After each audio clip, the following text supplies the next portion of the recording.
Hello and welcome to Gondor Calls for Ales hobby videos. Maybe one day we'll have a good name for them, but for now, hobby videos. In this video, we're going to talk about some basing. I'm going to be rebasing these orcs. I took the army of Gothmog to a tournament recently and had a really good time. I did very badly, but I still had an absolutely awesome time playing it. And so I think I'm going to be playing it at some upcoming events. However, I'm not super happy with the basing. I think they look totally reasonable, perfectly fine. The idea, obviously, the theme for this army is mostly Gothmog's invasion of Osgiliath. So I wanted kind of an Osgiliath-y looking base. Went for some stonework and some dirt, then a little bit of foliage, kind of grass clumps and stuff. But it doesn't really feel super Osgiliath-y to me. So I am going to pull these guys off their bases and build some new ones. So this is just going to be a test one. Maybe this test one isn't the right one, but we're gonna try it out. So we have a whole bunch of these guys to do. What we're going to use some of this stuff, which is super cool textured plastic card. We're going to cut it up. We're not going to use it as a big sheet. We're going to use some of these. You can't really tell what they are. Some stones actually. So these are various sort of little bricks and stuff. I think we're mostly going to be using these smaller ones. Maybe we'll use some of these big ones that pull one out so we can actually see. So, you know, kind of big blocky, used on this guy's base here. So we're going to use some of those. We're going to use them as sort of the collapsed city, basically. Is kind of what I'm thinking. So what I'm thinking is unlike what I did on these guys, which is there's sort of the stones very buried in the mud, we're going to do more urban looking stuff, which is why we're going to use this. We're going to have it destroyed and slightly collapsing because Osgiliath is no longer a standing city. It is a ruined city, obviously.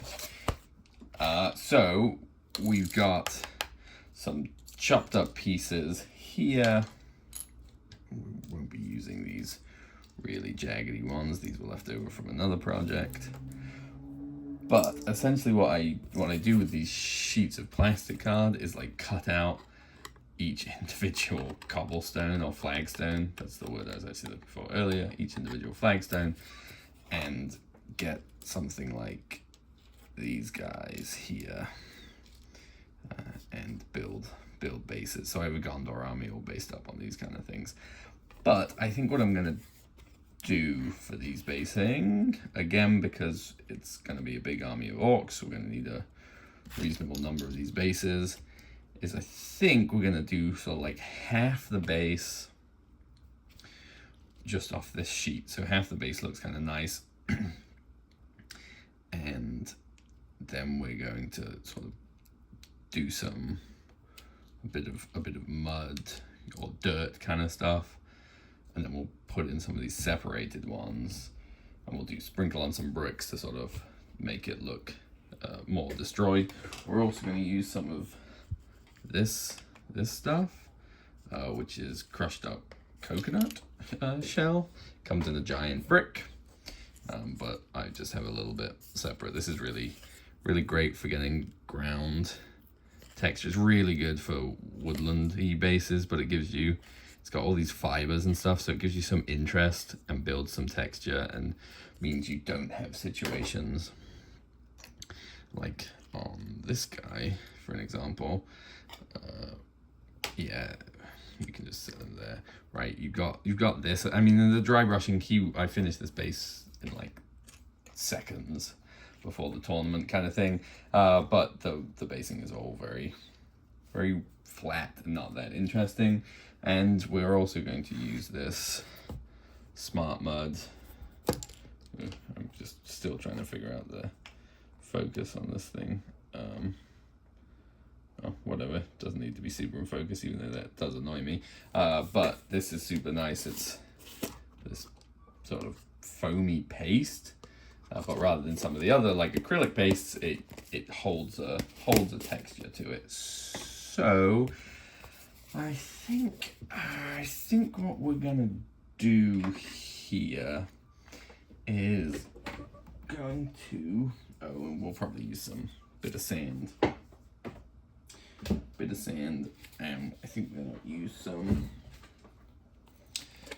epoxy sculpt. I'm super zoomed in so you can see the models, and it makes it really hard to see those because we want our base. It's a two-part stuff. It smells like Fritos, but we want our or our flagstones to be a little elevated and be able to bury the other ones in a little bit. Get some water. I'm not 100% sure if this is the right way, if this is what we really want to be doing. But like I said, this is a test, a bit of an experiment base, so we will give it a go.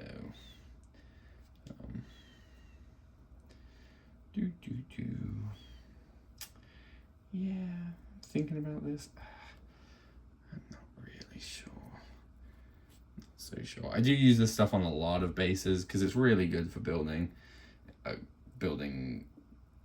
height and volume on the base, and it's dead cheap. Well, I mean, you get a lot of it for how much you spend. It's not like green stuff where you're kind of like, if you were to do the same thing with green stuff, it would get quite expensive. So what I was kind of thinking was something like that. Get a big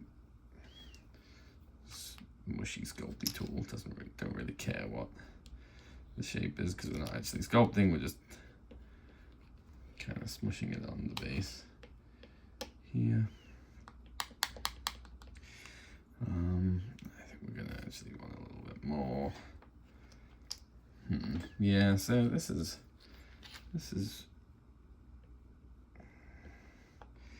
if I was intelligent, I would have done the actual test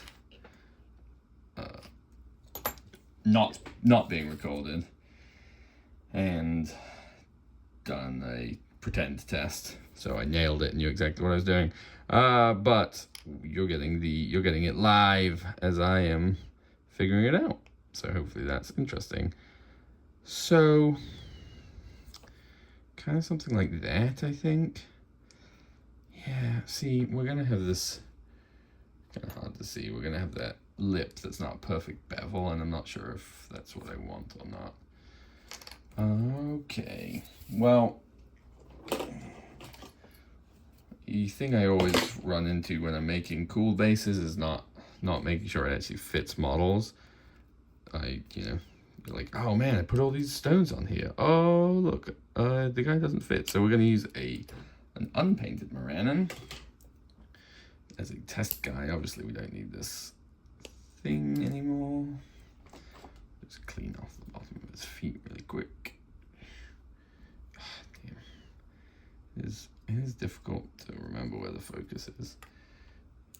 So yeah, so we could kind of have him like that, cruising up. Obviously we're going to cut off this excess bit, which is the disadvantage I have just sort of realized about building the texture, is that's going to be harder to do. Well, I'm impatient, and this stuff takes a little while to cure, but we're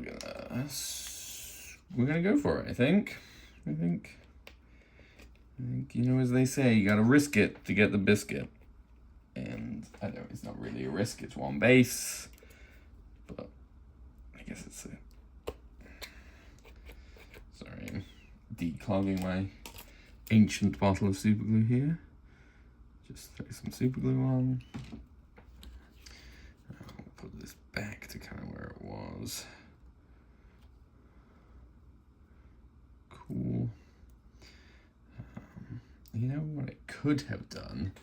What I could have done to get a rougher shape is, before I glued it down, I could trace the base. Well,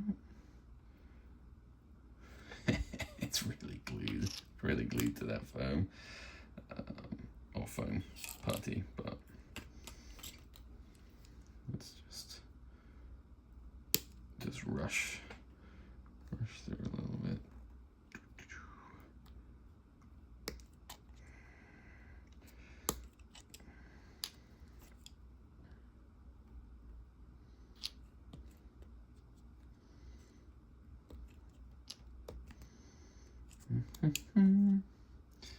Sorry, I really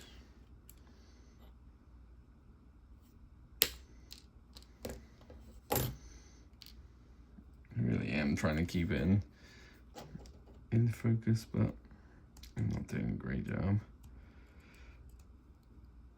I don't really understand how people manage to do that. Certainly, well, this is all just being filmed on my phone, which probably doesn't help.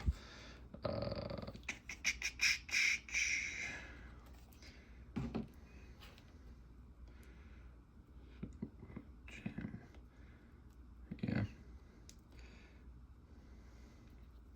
So we'll have some cleaning to do, and that's fine. We can kind of know that that's gonna go. That's gonna go. All right. Here we go.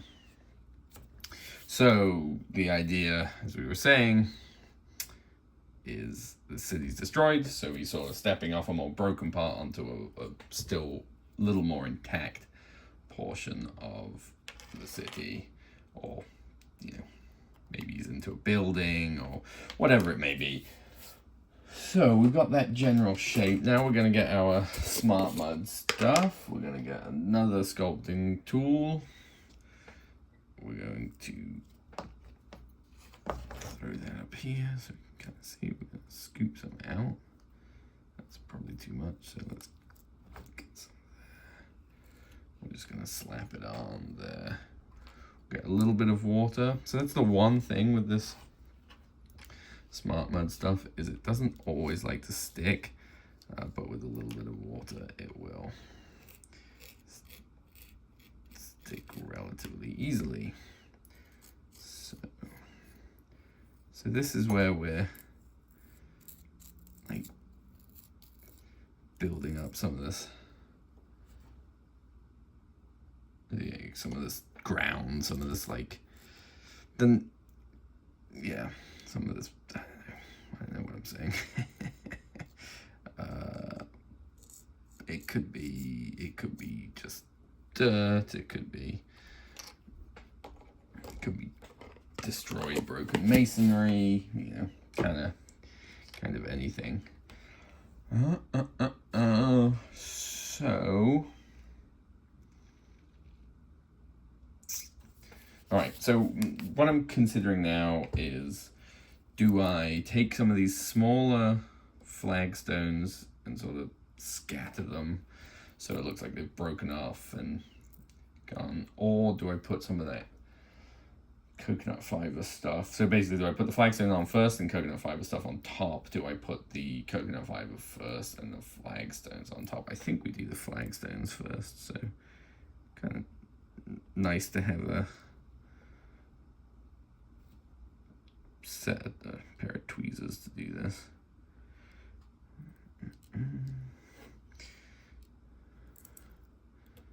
These ones are lockable, so they're actually sometimes kind of annoying. But yeah.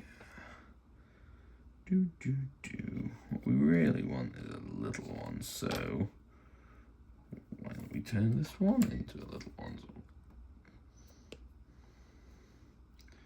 cut it in half.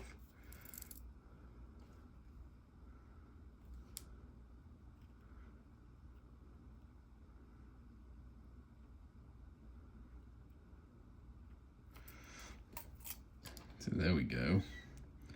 this is where it's great to have a model you're building the base for, either specifically for, or just kind of generally check and make sure that it's gonna fit. So his foot fits there. Yeah, so I think that'll work pretty reasonably. But you know, you don't want to get to a place and you can't put his back foot there, and then you like, I mean, he could come this way, but then he's kind of half off the base. He could be standing there, but it's just sort of a different story. Okay, so now we're going to use some of this cool coconut stuff. Again, we're not quite sure if this will be the final, if we'll end up using this in the on whatever I actually do with the bases, but you can see it already adds a little visual interest, shall we say. And then the real question is, do we want any of these little bricks? Yeah. So they're pretty cool. Yeah, we could kind of throw some of these. Yeah, throw a little pile of destroyed bricks. Or is that making the base too busy?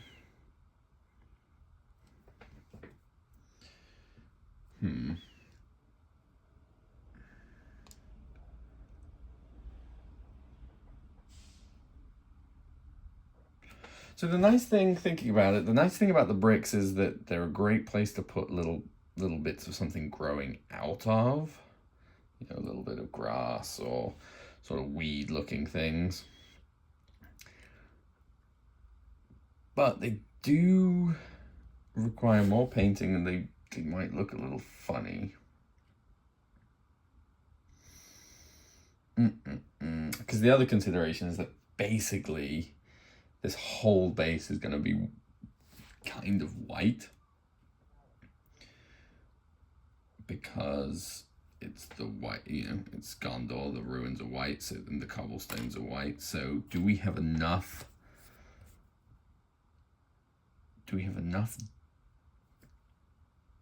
of this dirt to make it a little more interesting?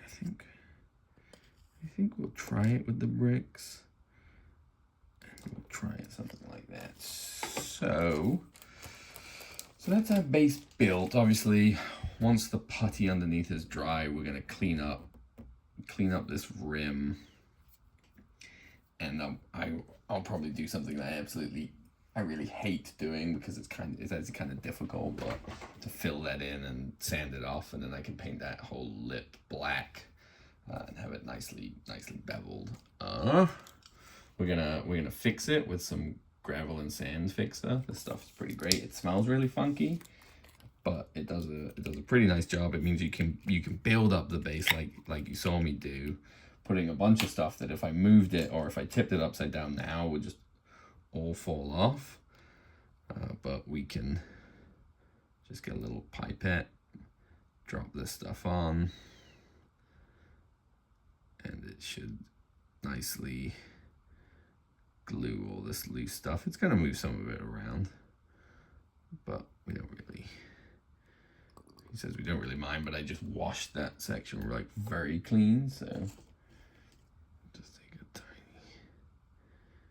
tiny extra touch there. All right, yeah, so that's that for kind of most of the building of the test base. I will probably clean up the edge off camera, and we'll come back, see how it looks after it's painted. Or, well, maybe I'll do a painting of it video as well. But I hope this has been interesting. If you enjoyed it, please give the video a like. You know, consider subscribing to our YouTube channel. Check out the podcast, and you know, do all of that cool stuff. It's always really nice to see that people are enjoying the content that we create. So until next time, bye.